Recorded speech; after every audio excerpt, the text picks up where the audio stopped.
Madame la Présidente de l'Assemblée générale, Monsieur le Secrétaire général de l'Organisation des Nations unies, Mesdames et Messieurs les chefs d'État et de gouvernement, distingués délégués, Mesdames et Messieurs, c'est avec gravité et aussi avec une foi intacte dans les idéaux de l'Organisation des Nations unies que je m'adresse à vous aujourd'hui. Nous sommes rassemblés à un moment de bascule, à une époque où notre responsabilité collective n'a jamais été aussi grande. Nous vivons une période marquée par des tensions accrues, des menaces multiples et des fractures profondes. Et pourtant, jamais le monde n'a eu autant besoin d'unité, de coopération, de dialogue. Ce qui est en jeu, ce n'est pas seulement la paix ou le développement, c'est bien l'avenir même du multilatéralisme et de cette précieuse humanité que nous avons en partage. Il y a 80 ans, après les horreurs de la Seconde Guerre mondiale, les fondateurs des Nations unies se réunissaient avec la ferme intention d'établir un ordre international juste et durable. Ils rêvaient d'un monde où la coopération et la solidarité seraient les maîtres mots, un monde où la diplomatie et le dialogue se substitueraient aux conflits violents. Leur projet était ambitieux. Il demeure totalement d'actualité. L'Organisation des Nations unies a été fondée sur le socle de deux principes majeurs. La solidarité internationale, c'est-à-dire la conviction que le destin des nations est intrinsèquement lié et que seul un effort collectif peut permettre de relever les défis mondiaux. Le multipartisme, ou la reconnaissance de ce que chaque nation, grande ou petite, doit avoir voix au chapitre dans les affaires internationales et que seule une action collective peut garantir une paix durable. Malheureusement, 80 ans après sa création, notre organisation est confrontée à la résurgence inquiétante des conflits armés à travers le monde. Dans tant d'endroits, le langage des armes a repris le dessus sur le bon sens et la diplomatie. C'est l'échec de notre promesse collective, c'est de bâtir un monde libéré du fléau de la guerre. C'est aussi le signe d'un système international affaibli, parfois impuissant, face aux logiques de confrontation. Aujourd'hui, il nous faut réaffirmer la primauté du droit dans les affaires internationales et la nécessité d'un ordre mondial fondé non pas sur la force des armes, mais sur des règles établies et communément partagées. Les Nations unies doivent redevenir un instrument efficace de prévention des conflits et de médiation.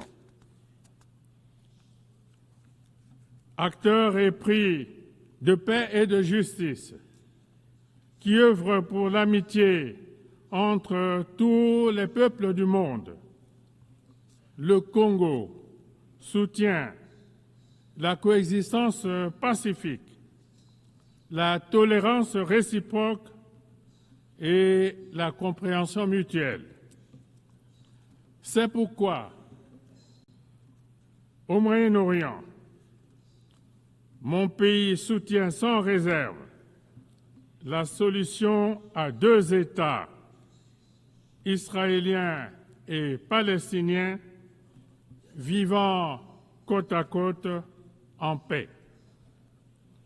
Dans les Caraïbes, mon pays continuera de soutenir le peuple cubain, exténué par des décennies d'un embargo aujourd'hui incompréhensible.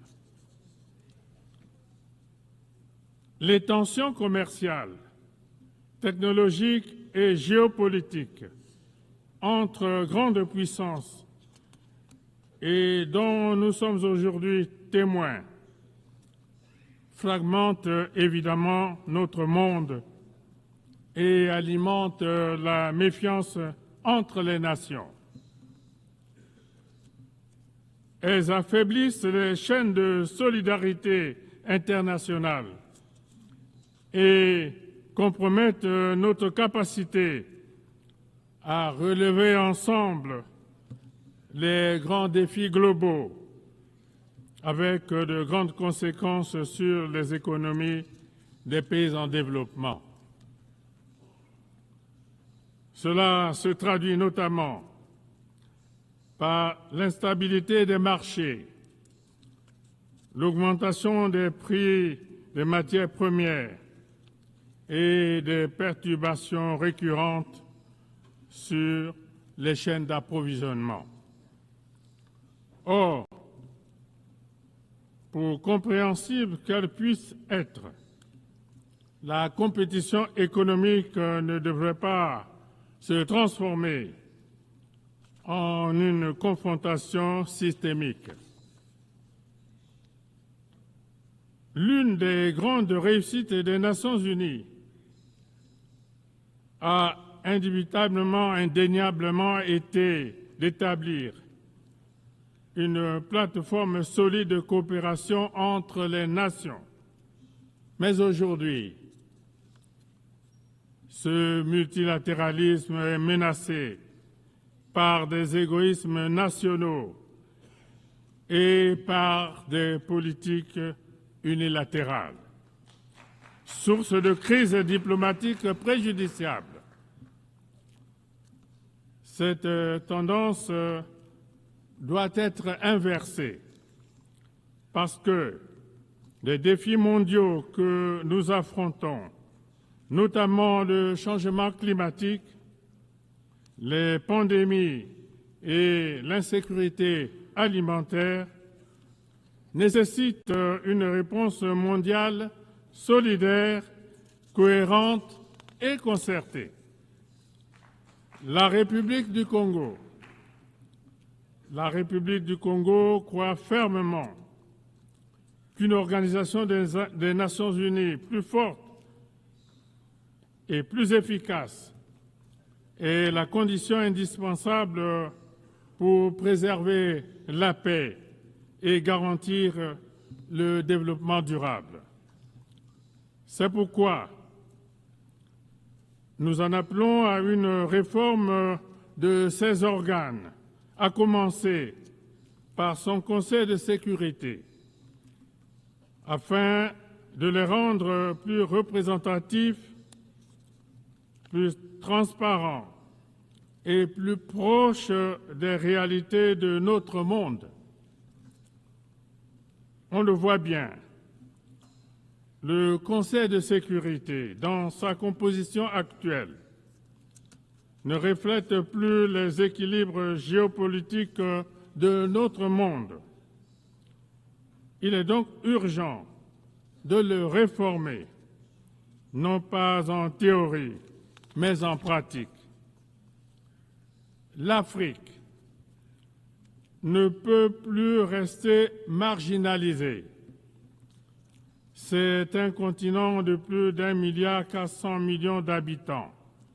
C'est un continent d'avenir, de jeunesse, de potentiel, auquel nous devons aujourd'hui garantir une participation pleine et entière aux décisions mondiales.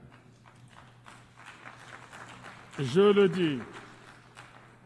le dis avec force, l'Afrique mérite une représentation permanente au sein du Conseil de sécurité des Nations unies.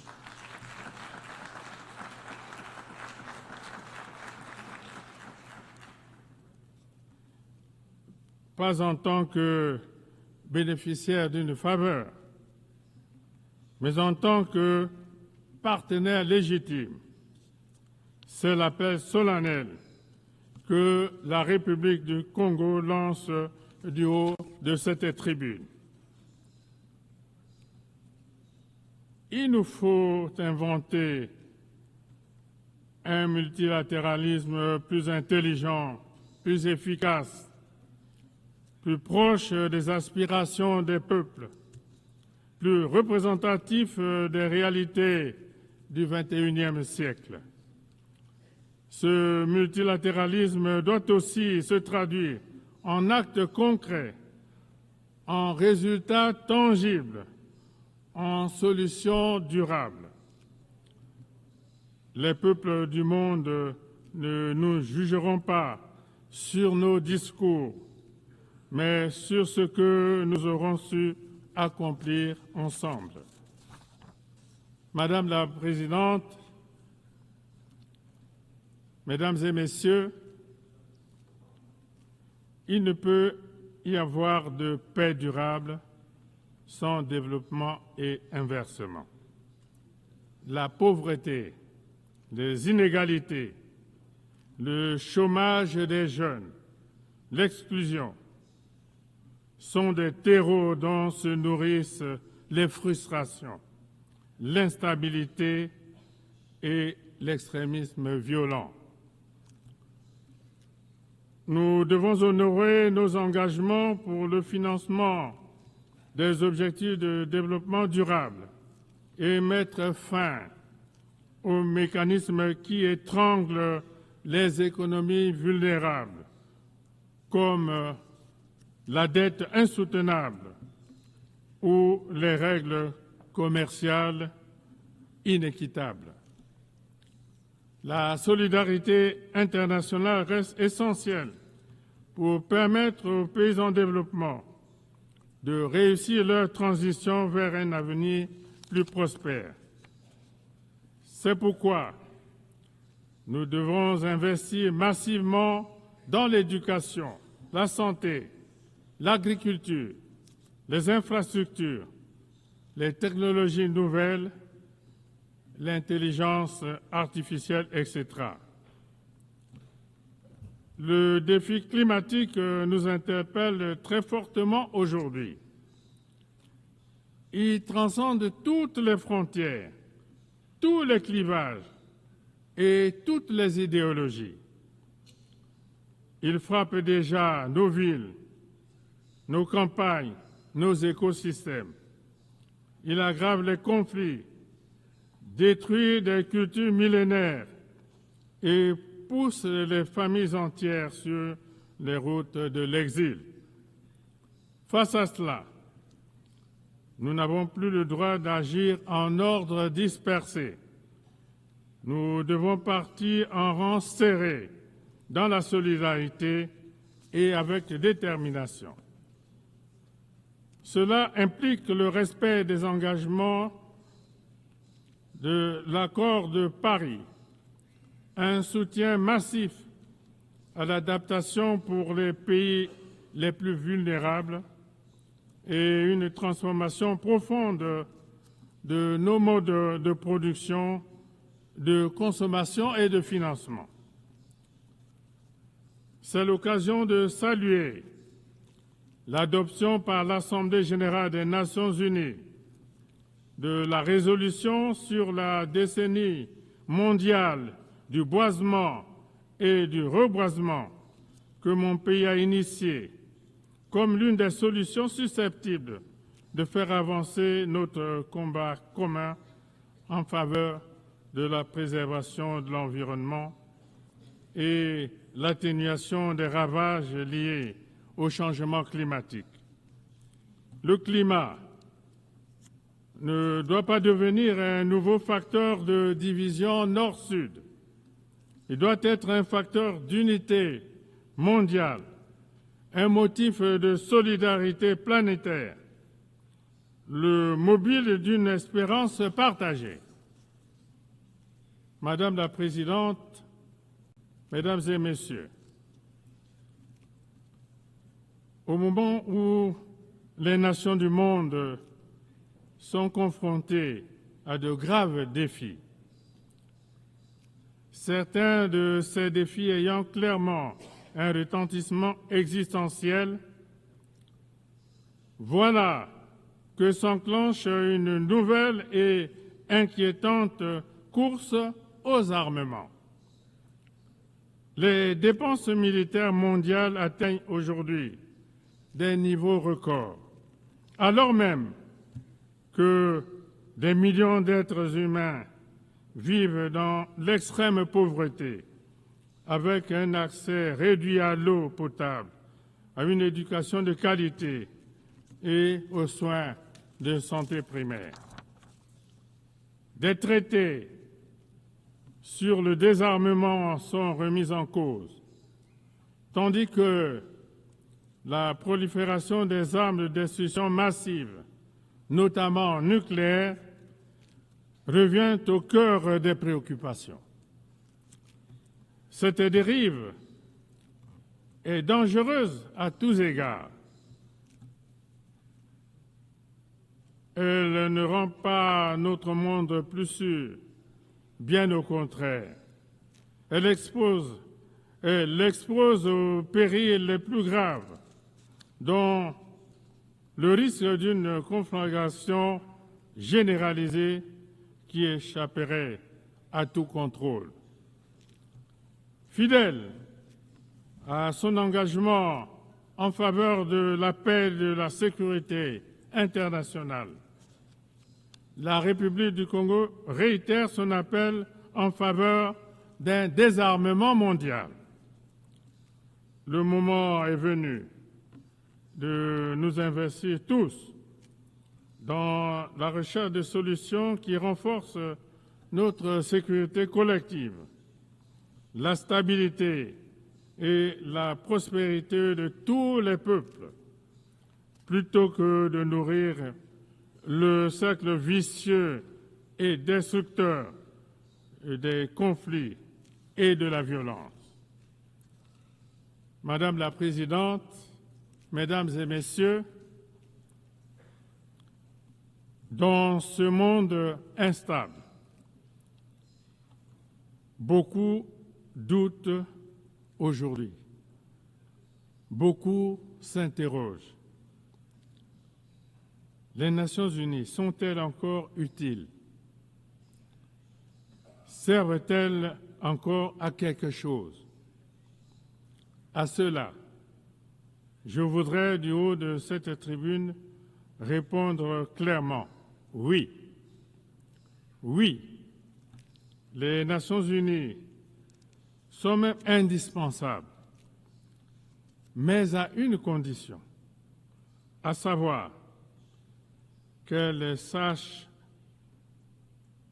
évoluer, qu'elles sachent se réformer, se rapprocher des peuples et répondre concrètement aux défis innombrables des temps présents.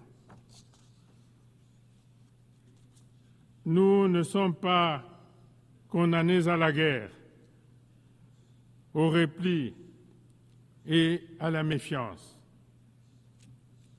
Nous avons encore le choix, celui du courage, de la solidarité et de la responsabilité.